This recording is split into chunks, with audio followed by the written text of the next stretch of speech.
Saludos, gentiles escuchas. Invitamos a compartir un tema interesante y que puede orientar muchísimo a los escribientes dentro de los procesos investigativos o procesos formales como escribir un ensayo, un artículo de opinión, un libro. Vamos a estar basándonos en los planteamientos básicos de Viugrande y Drexler, entre otros referentes teóricos del tema. Es importante saber qué es un texto. Desde el punto de vista comunicacional, antes decíamos que oración es sujeto, verbo y predicado. Pero cuando a ti te preguntan, ¿quieres café? Y tú dices sí, ese sí es una respuesta y es un texto, porque es una unidad comunicativa que puede tener breve, mediana o larga extensión. Su fin es comunicar, responder. Cuando estamos hablando de un texto escrito, ya debemos ser más cuidadosos y cumplir ciertas normas que nos permitan lograr aquellos propósitos. Para ello, existen normas de la textualidad que nos van a ayudar a hacer un mejor producto escritural. Estas normas de la textualidad es una necesaria relación y reflejo del buen escritor para lograr un texto de calidad. Y estamos hablando de 7 criterios. El primero, la cohesión. Cuando te dicen eso no tiene coherencia ni cohesión o cohesión ni coherencia, ¿qué nos estarán diciendo? Cohesión es la relación lógica que hay entre los elementos del texto, sea hablado o escrito. En este caso me refiero más al escrito. Ello implica manejar una sintaxis entre sujetos y verbos, y predicados, y oraciones complejas, uso de marcadores del discurso, es decir, no podemos estar diciendo cada rato de manera que son marcadores del discurso porque enlazan una idea con otra, pero hay que tener cuidado en la repetición y en el uso temporal o el tiempo de los verbos, como lo plantea Holiday y Hassan. Referente a esto, cuando evitamos una repetición innecesaria y hacemos una buena sintaxis, le vamos a dar más cohesión al texto escrito. ¿Qué es la coherencia? Es importante porque es un nivel más exigente. Cuando nos dedicamos y nos ubicamos a un tema central que va a generar ideas principales y secundarias, ellas deben estar estructuradas, relacionadas y en continuidad con el tema central. Nunca lo debe abandonar. El tercer criterio de la textualidad es la intencionalidad. El escribiente debe tener claro cuáles son sus objetivos al comunicarse y debe tener una disposición o una actitud positiva. Cuarto criterio, la aceptabilidad. Yo la percibo en 2 direcciones. Una es desde el mismo escritor o autor o hablante, quien debe entregar un texto entendible donde haya cohesión y coherencia, siendo cuidadoso de usar términos y desarrollo de ideas dirigido a un público y a un contexto o ambiente conocido culturalmente. No puedo escribir a un público menos exigente con extraordinarias exigencias. Por eso la aceptabilidad comienza desde el propio escritor. El autor debe tener autosatisfacción de su propio texto. Y la otra dirección está en la aceptabilidad de quien lo va a leer o a escuchar. Tiene que desarrollar cierta tolerancia si hay detalles que le son ajenos o no comprende. De lo contrario, no aceptaría el texto y lo califique de malo. Es decir, el otro, por más que esté adaptado al tipo de público a quien va dirigido y al contexto, es posible que el lector o el usuario desconozca algunas palabras, bueno, allí se le solicita tolerancia y buscar el diccionario. O si sigue leyendo, va a sacar por inferencia qué fue lo que quiso decir. El quinto criterio de la textualidad es la informatividad. Mientras más información tenga que decir el escritor, debe ser muy cuidadoso al ordenarlas y mantener la coherencia de lo que dice, de manera que lo que considera más o muy importante pudiera presentarlo al inicio. La repetición de los hechos que tengan relación debe informarse con cuidado para no caer en recargas innecesarias, aunque a veces intencionalmente podemos hacer énfasis y repetir. El sexto criterio es la situacionalidad.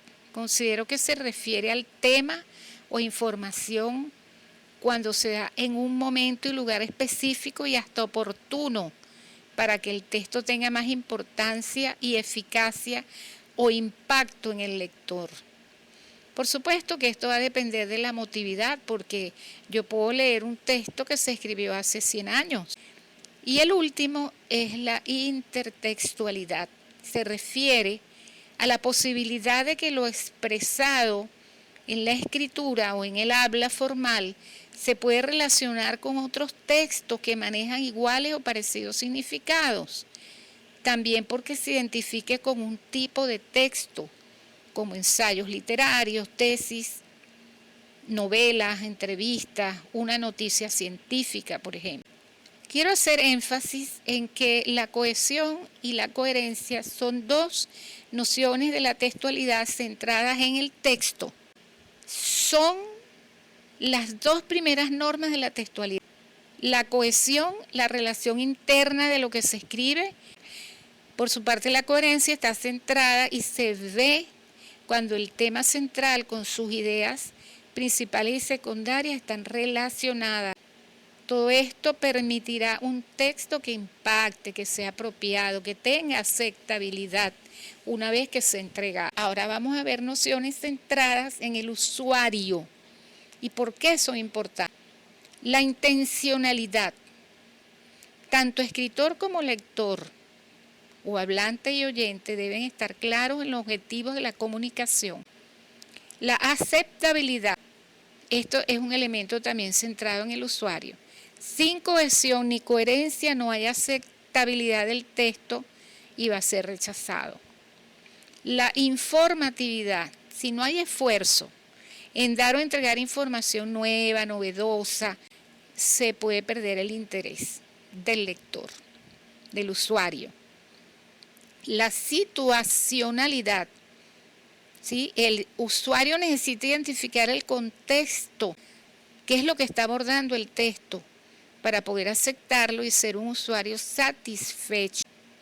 La intertextualidad. Debe respetarse la autoría y evitar plagios porque falta de ética, aunque puede tener estilos parecidos e ideas parecidas y hace paráfrasis en su forma de escribir. Se recomienda entonces el parafraseo con argumento e interpretación propia, es decir, tu aporte epistemológico como autor. Eso es bien importante para darle más confianza al texto. De manera que estos son los criterios centrados en el usuario. ¿Cuáles son los propósitos regulativos de un texto?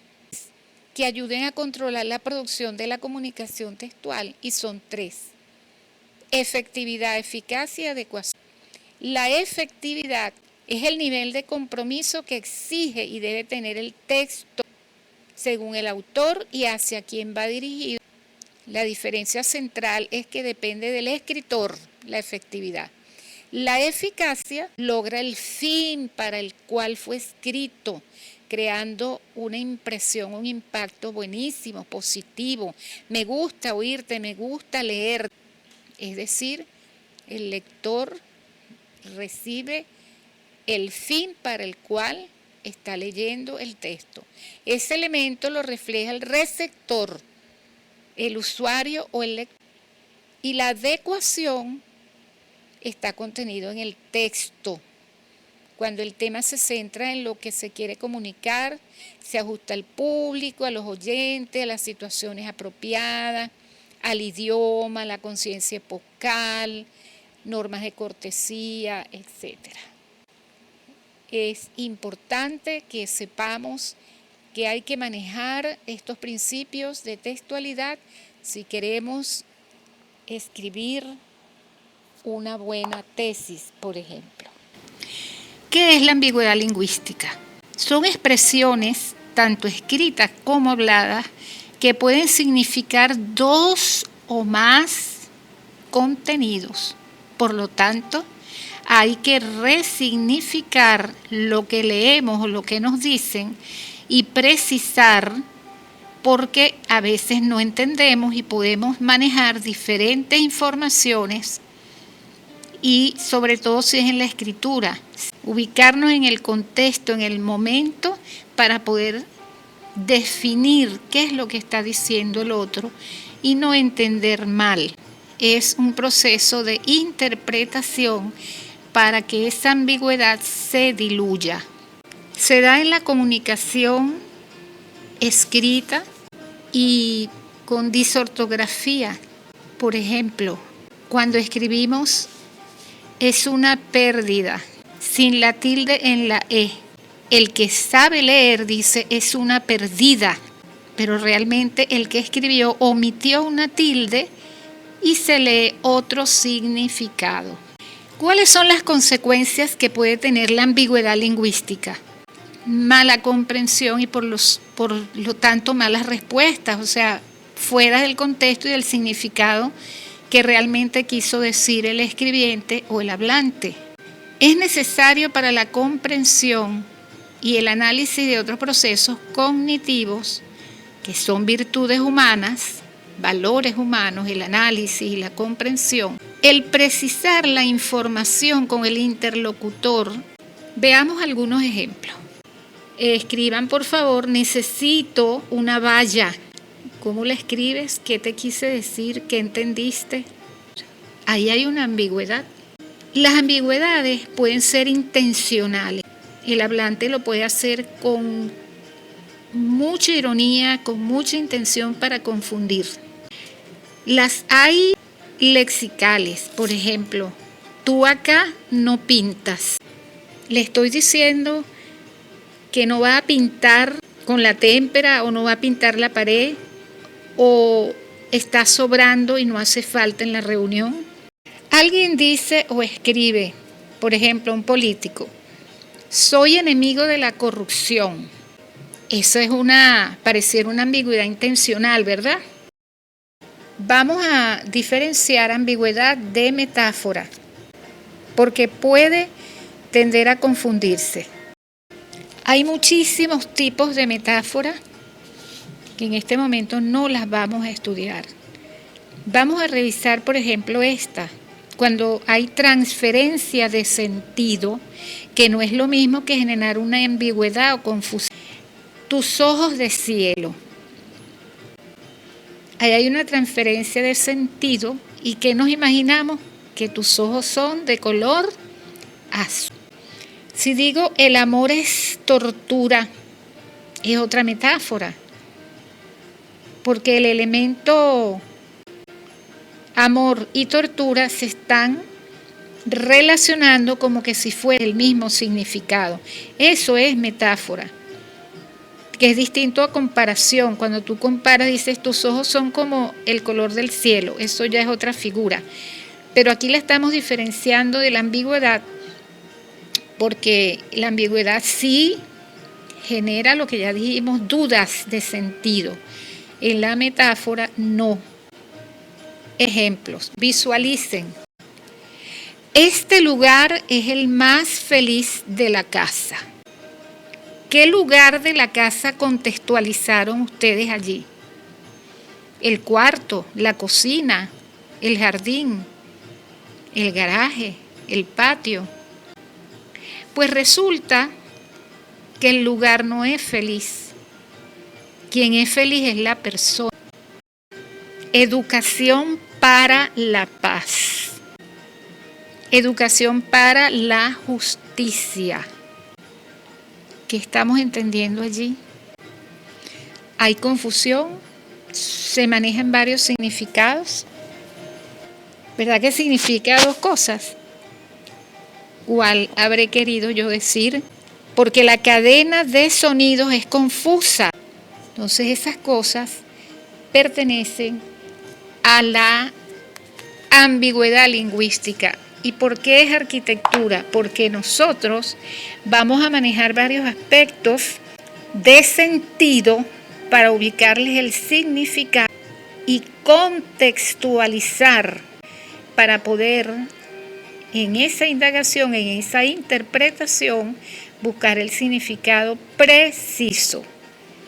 Y el hablante o el escribiente a veces está hablando desde su mapa mental y ni se da cuenta muchas veces cuando está generando una ambigüedad para la comprensión del lector o del escucha.